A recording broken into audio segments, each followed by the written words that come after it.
नमस्कार। मैं रावल कॉन्वेंट विद्यालय से हिंदी की अध्यापिका उर्मिला सांगवान आज आपके समक्ष 8वीं कक्षा का पाठ 2 मंत्र प्रस्तुत करने जा रही हूँ। यह कहानी मुंशी प्रेमचंद जी द्वारा रचित है। आइए आगे इसका रसास्वादन करते हैं। पंडित लीलाधर चौबे की जुबान में जादू था। वे जब मंच पर खड़े होकर अपनी वाणी की सुधावृष्टि करने लगते थे तो श्रोताओं की आत्माएं तृप्त हो जाती थीं। लोगों पर अनुराग का नशा छा जाता था। चौबे जी के व्याख्यानों में तत्व तो बहुत कम होता था, शब्द योजना भी बहुत सुंदर नहीं होती थी, लेकिन बार बार दोहराने पर भी उसका असर कम नहीं होता। हमें तो विश्वास नहीं आता, किंतु सुनने वाले कहते हैं उन्होंने केवल एक व्याख्यान रट रखा है और उसी को वह शब्दशः प्रत्येक सभा में एक नए अंदाज से दोहराया करते हैं। जातीय गौरवगान उनके व्याख्यानों का प्रधान गुण था। मंच पर आते ही भारत के प्राचीन गौरव और पूर्वजों की अमर कीर्ति का राग छेड़कर सभा को मुग्ध कर देते थे। यह चौबे जी की शैली थी। हिंदू सभा के तो वह कर्णधार समझे जाते थे। हिंदू सभा के अनुयायियों में कोई ऐसा उत्साही, दक्ष, नीति चतुर दूसरा नहीं था। धन तो उनके पास नहीं था, लेकिन साहस, धैर्य और बुद्धि जैसे अमूल्य रत्न उनके पास अवश्य थे। गर्मी के दिन थे। लीलाधर जी किसी शीतल पर्वतीय प्रदेश को जाने की तैयारियां कर रहे थे कि सैर की सैर हो जाएगी और बन पड़ा तो कुछ चंदा भी वसूल कर लाएंगे। लेकिन जाति के उपासकों का ऐसा सौभाग्य कहाँ कि शांति निवास का आनंद उठा सकें। उनका तो जन्म ही मारे मारे फिरने के लिए होता है। खबर आई कि मद्रास प्रांत में दूसरे धर्म वालों ने तूफान मचा रखा है। हिंदुओं के गांव बदल रहे हैं। दूसरे धर्म वालों ने बड़े जोश से धर्म परिवर्तन का काम शुरू किया है। अगर हिंदू सभा ने इस प्रवाह को रोकने की कोशिश नहीं की तो सारा प्रांत हिंदुओं से शून्य हो जाएगा। किसी शिखाधारी की सूरत तक नजर नहीं आएगी। हिंदू सभा में खलबली मच गई। तुरंत एक विशेष अधिवेशन हुआ और नेताओं के सामने यह समस्या रखी गई। बहुत सोच विचार के बाद निश्चय हुआ कि चौबे जी इस कार्य का भार रखा जाए। उनसे कहा जाए कि वह तुरंत मद्रास चले जाएं और धर्म विमुख बंधुओं का उद्धार करें। कहने की ही देर थी। चौबे जी तो हिंदू जाति की सेवा के लिए स्वयं को अर्पित ही कर चुके थे। पर्वत यात्रा का विचार रोक दिया और मद्रास जाने को तैयार हो गए।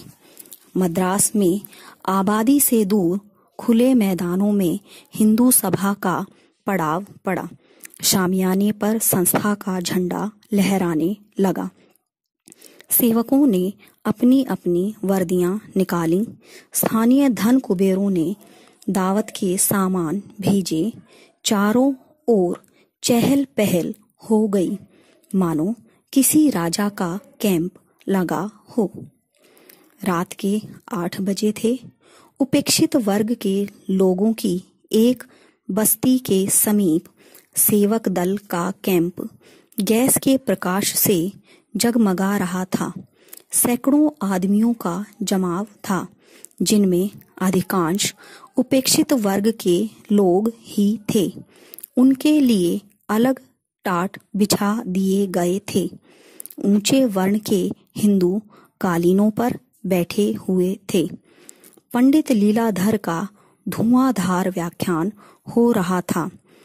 तुम उन्हीं ऋषियों की संतान हो जो आकाश के नीचे एक नई सृष्टि की रचना कर सकते थे, जिनके न्याय, बुद्धि और विचार शक्ति के सामने आज सारा संसार सिर झुका रहा है।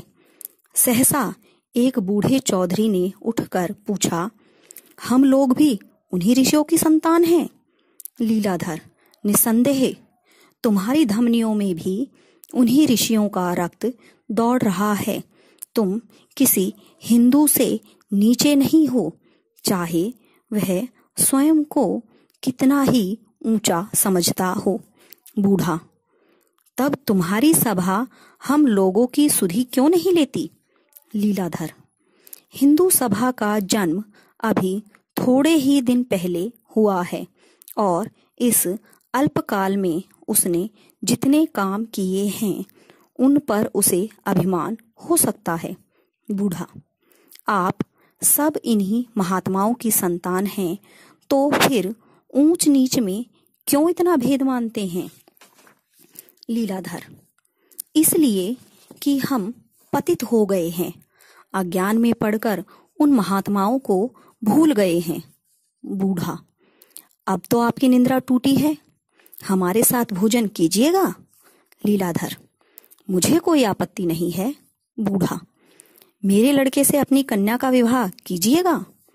लीलाधर, जब तक तुम्हारे जन्म संस्कार न बदल जाएं, जब तक तुम्हारे आहार व्यवहार में परिवर्तन न हो जाए, हम तुमसे विवाह का संबंध नहीं कर सकते।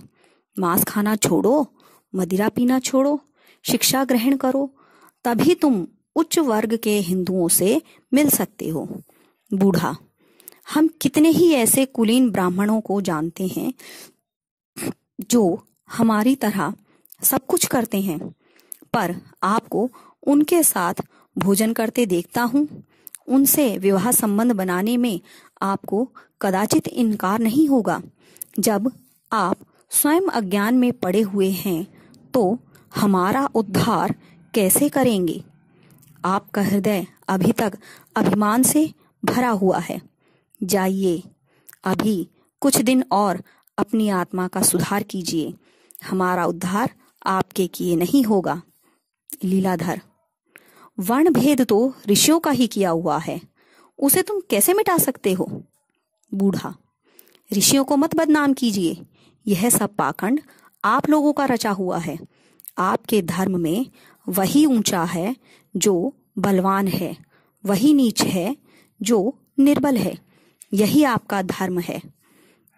यह कहकर बूढ़ा वहां से चला गया। उसके साथ और लोग भी उठ खड़े हुए, केवल चौबे जी व उनके दल वाले मंच पर रह गए।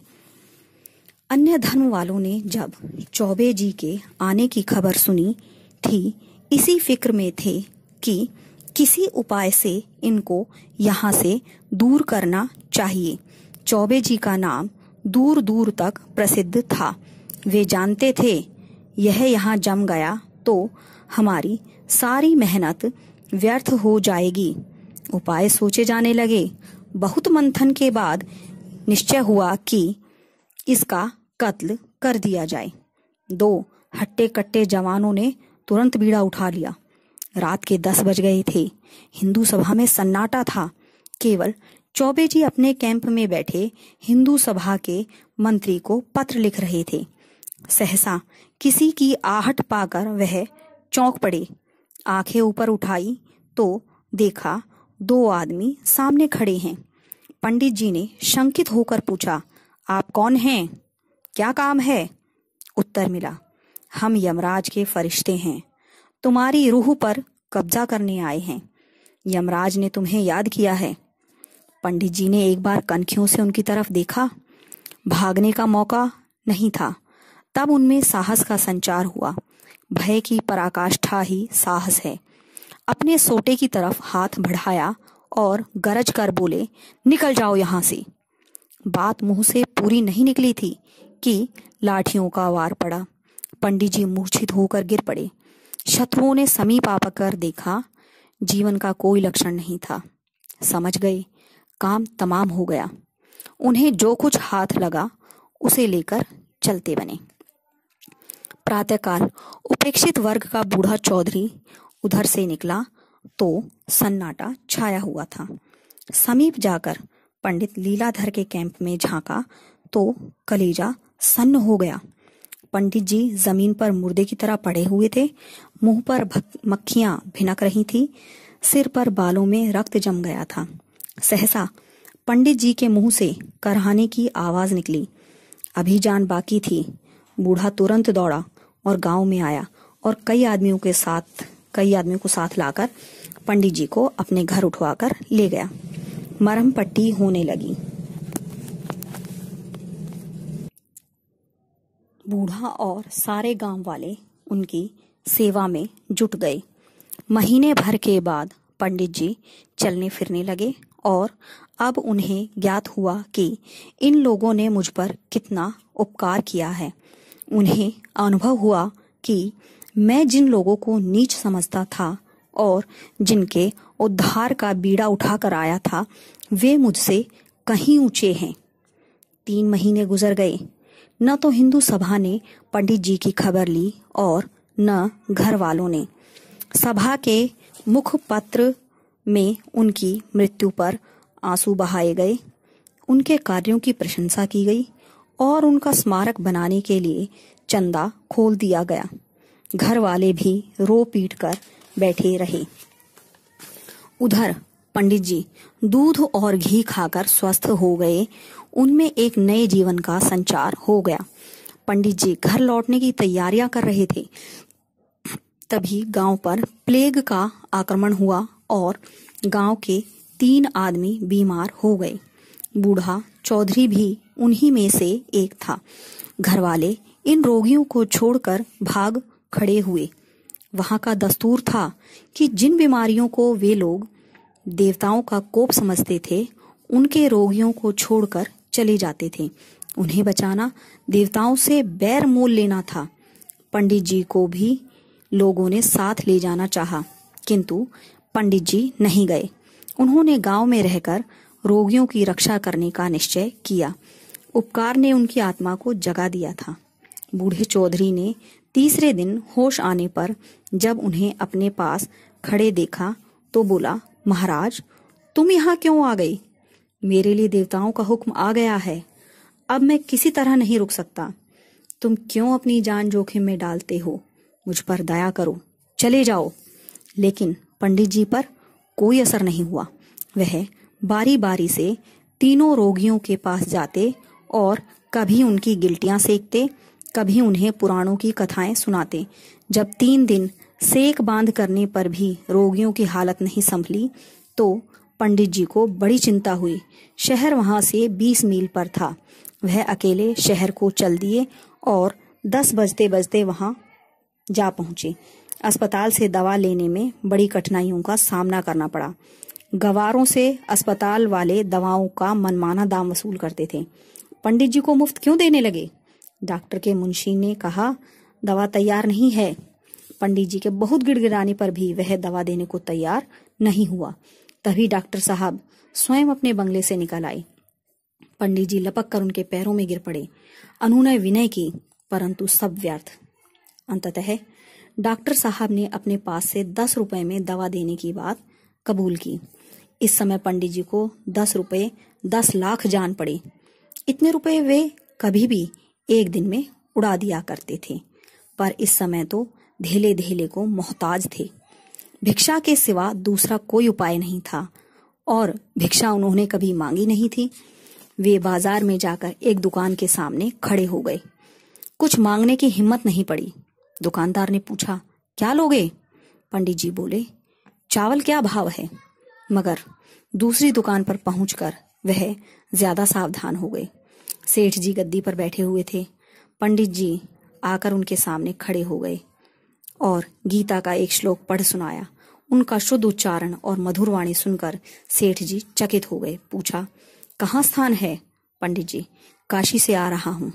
यह कहकर पंडित जी ने सेठ जी को धर्म के 10 लक्षण बताए और श्लोक की ऐसी अच्छी व्याख्या की कि वह मुग्ध हो गए। बोले, महाराज, आज चलकर मेरे स्थान को पवित्र कीजिए। पंडित जी बोले, नहीं सेठ जी, मुझे अवकाश नहीं है। सेठ, महाराज, आपको हमारी इतनी विनती माननी पड़ेगी। पर पंडित जी तैयार नहीं हुए। पंडित जी जब किसी तरह ठहरने पर राजी नहीं हुए तो सेठ जी ने उदास होकर कहा, फिर हम आपकी क्या सेवा करें? कुछ आज्ञा दीजिए। आपकी वाणी से तो तृप्ति नहीं हुई। फिर कभी इधर आना हो तो अवश्य दर्शन दीजिए। पंडित जी बोले, आपकी इतनी श्रद्धा है तो अवश्य आऊंगा। यह कहकर पंडित जी चल पड़े। संकोच ने फिर उनकी जुबान बंद कर दी। सहसा सेठ जी ने पीछे से पुकारा, पंडित जी जरा ठहरिए।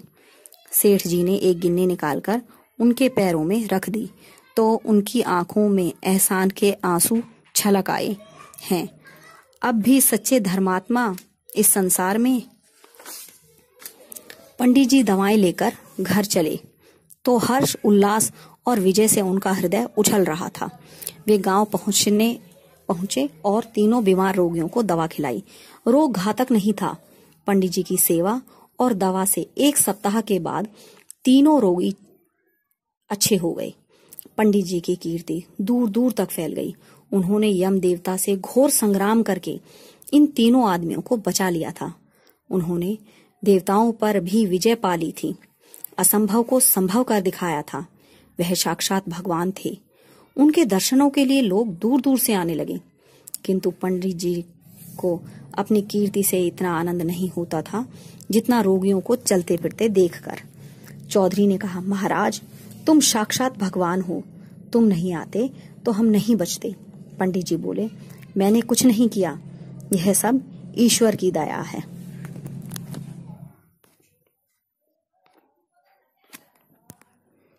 यह सब ईश्वर की दया है। चौधरी, अब हम तुम्हें कभी नहीं जाने देंगे। जाकर अपने बाल बच्चों को भी ले आओ। पंडित जी, हाँ, मैं भी यही सोच रहा हूँ। तुम लोगों को छोड़कर अब नहीं जा सकता।